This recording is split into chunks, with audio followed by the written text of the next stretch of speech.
The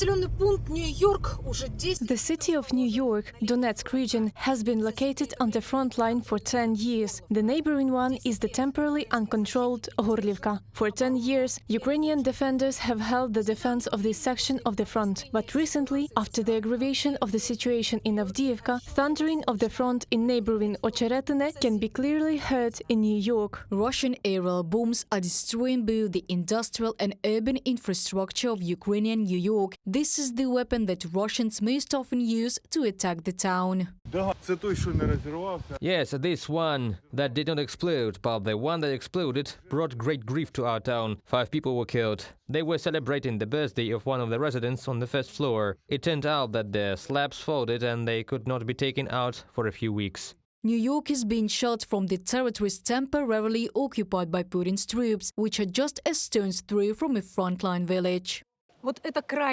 This is the extreme point from New York to the temporarily uncontrolled Gorlivka, about 2 kilometers. Now you can clearly see the horizon, and at night you can see the lights of the uncontrolled city. The life of the locals has long been no longer similar to the peaceful pre-war one. After regular shelling, they receive building materials and repair their houses.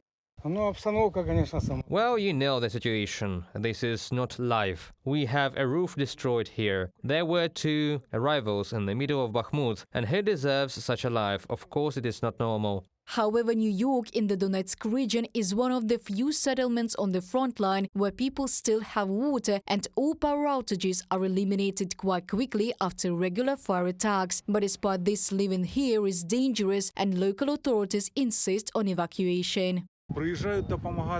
The crews of the White Angels came to help. They help with the evacuation of children. There are almost no children in the village left. Other volunteers take out bedridden people, people with limited mobility. Yes, there are no problems with evacuation. You only need to realize all this, reconsider it and make a decision for yourself.